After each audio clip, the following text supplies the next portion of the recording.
하나님의 사랑 안에서 직장의 사명을 감당하시는 그리스도를 동경하는 제자 여러분, 주님의 이름으로 축복합니다.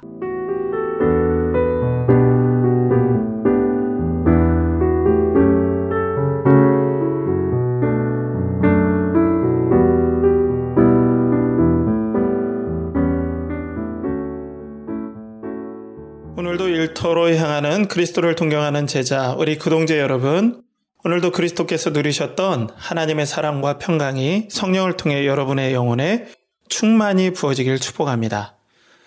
오늘 키워드는 신앙인의 낙심입니다. 이것을 가지고 여러분들과 함께 이야기를 나눠보겠습니다. 지난번 주인공 크리스천은 성경을 읽고 죄의 짐을 지게 되었고 이것을 내려놓기 위해 좁은 여정을 시작하죠. 주인공의 신앙 여정이 터무니없다 생각한 멸망의 도시, 곧 크리스천의 고향에서 두 사람이 파견되었습니다. 하나는 온고집이고 또 하나는 오늘 나눌 유순한이라는 사람입니다. 이름들이 한글로 번역되어서 약간 어색한 면이 없지 않아요. 먼저 멸망의 도시로 돌아간 온고집과 달리 유순한은 복음에 대해서 꽤 호의적인 반응을 보입니다. 주인공 크리스천은 유순한에게 철로 역정에 함께하기를 간곡히 요청합니다. 유순한은 마음이 유연한지라 이 제안을 수락을 하죠. 한참 길을 걷다가 유순한은 크리스천에게 다음처럼 물어봅니다. 자, 크리스천 씨, 이제 우리 둘뿐이니 좀 더 자세히 말씀해 보십시오. 지금 가는 곳에 도착하면 얼마나 멋진 일들이 기다리고 있을까요? 유순한은 믿음의 여정에서 자신이 꿈꿔오던 행복한 일들이 있으리라고 기대하고 있었던 것 같습니다. 이 말을 듣고 크리스천은 기다렸다는 듯이 자신이 감동받은 성경 내용을 유순한에게 설명하기 시작해요. 영원한 나라에 머물며 변함없이 생명을 누리게 됩니다. 거기서 죽음을 맛보지 않고 한없이 살게 되는 거죠. 그리고 덧붙입니다. 영광의 면류관을 받고 해처럼 환하게 빛나는 옷을 입게 됩니다. 자, 이 말을 듣고 유순한은 마음이 들뜨기 시작하죠. 그래서 다음처럼 얘기합니다. 와, 멋지군요. 그 다음은요? 라고 얘기를 해요. 이렇게 호응해주는 유순한 때문인지 크리스천의 말문이 트이기 시작해요. 그러면서 성경에 나온 아주 영광스러운 장면을 또 다음처럼 얘기합니다. 그 옷의 주인이신 분을 사랑하는 마음으로 세상의 손에 붙들려 갈갈이 찢기고 불에 타 숨지고 짐승의 먹잇감이 되고 바다에 수장되는 등 온갖 고난을 당한 이들과 대면하게 됩니다. 그럼 유순한은 크리스천이 말한 이 고난의 내용을 잘 알아들었을까요? 자, 이 말을 들은 유순한은 다음처럼 환호하죠. 듣고 있으니 가슴이 뜁니다. 유순한은 신앙 여정에 상당히 감동을 받은 것 같아요. 사실 우리도 유순한처럼 신앙 여정을 이해할 수도 있어요. 고난을 빼고. 자, 그리스도를 따라갈 때 고난에 동참한다는 사실은 애써 듣고 싶지 않거나 피하고 싶어 하는 것이 사실입니다. 일터에서 성도가 겪는 제가 생각하는 대표적인 두 가지 어려움이 있어요. 이런 고난들.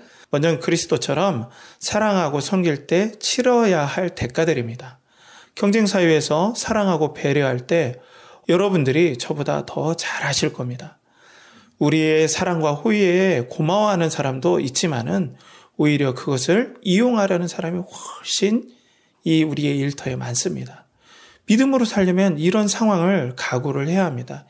이것이 먼저 어려움이고요. 다음으로는 내적 부담감입니다. 그리스도처럼 사랑하고 섬기지 못했다는 마음의 짐이라는 거죠. 사실 일터에서 이런 사랑의 섬김이 쉽지 않습니다. 왜냐하면 여유 있게 생각할 틈이 없을 정도로 모든 업무가 정신없이 몰아치기 때문입니다. 이런 어려움이 되풀이될 때 우리의 마음에 부담이 쌓이게 됩니다. 뭔가 나는 하나님께서 기뻐하시는 일들을 전혀 하고 있지 않은 것 같은 묘한 채무감 같은 게 밀려오는 거예요. 일터에서 복음도 전하고 교회로 영혼을 인도해야 되는데 자신은 아무것도 못한 채 그냥 일에만 매달리는 것 같은 자신에게 실망하는 그런 마음들이 계속 성도들에게 임하게 되죠.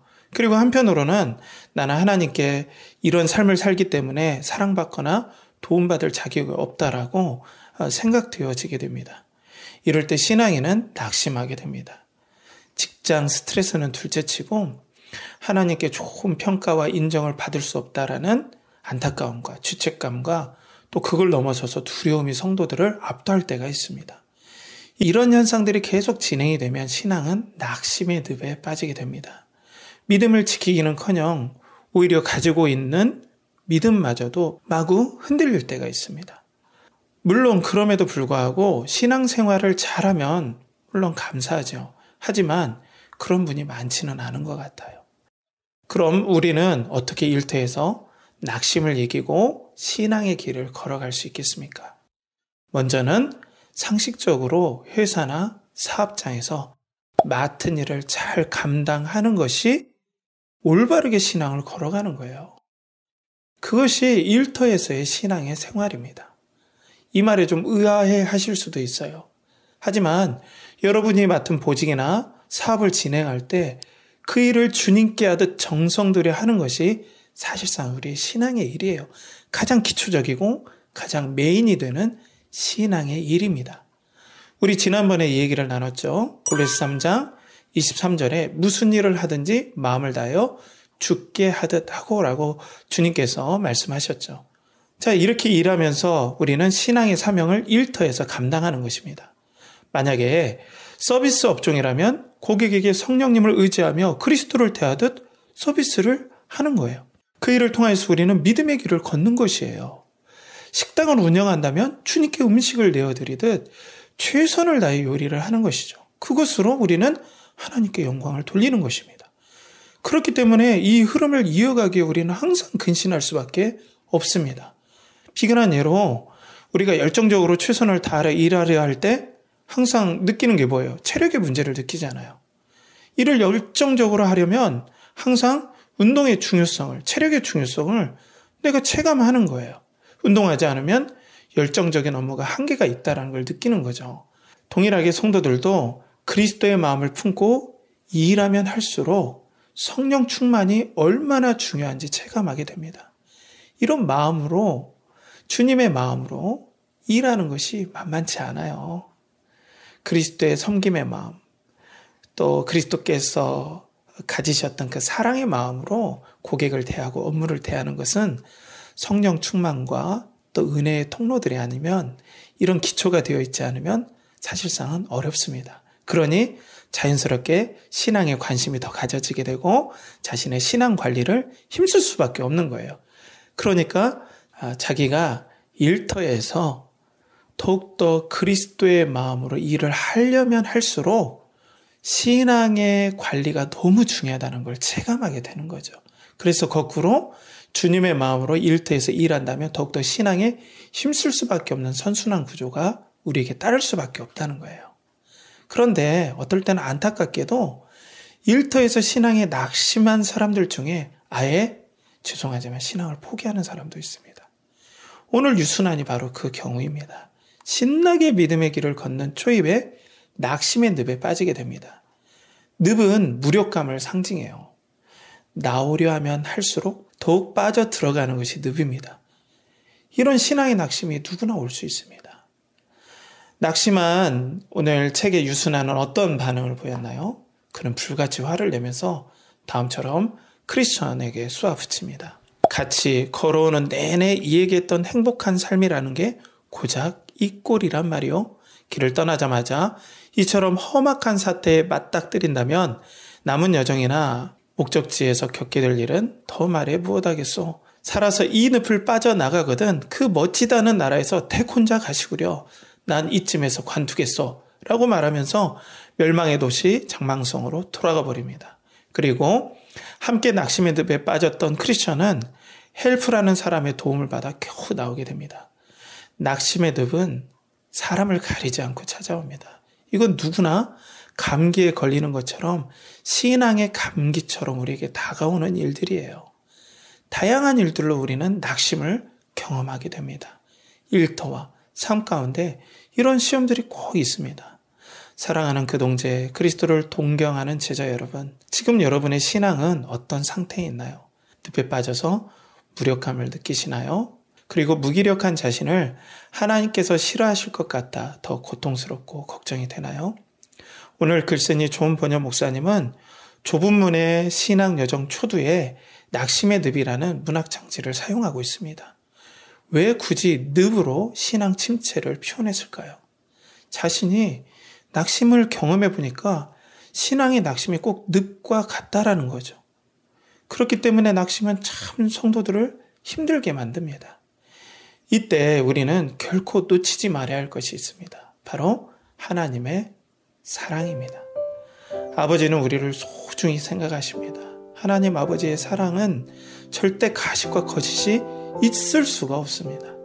하나님은 낙심해 있는 우리들을 정말 긍휼히 여겨주십니다.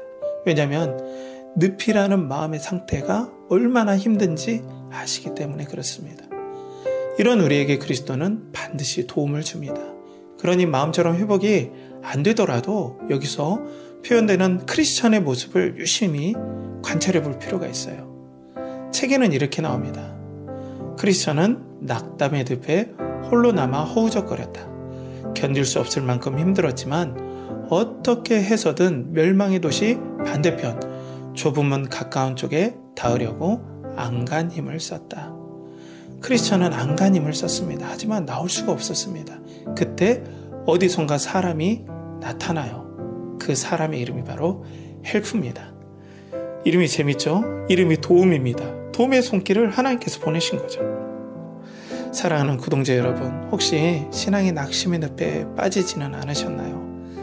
아마 잘 나와지지 않을 겁니다. 쉽지 않을 거예요. 그때 우리가 해야 할 가장 중요한 것은 포기하지 않는 것입니다.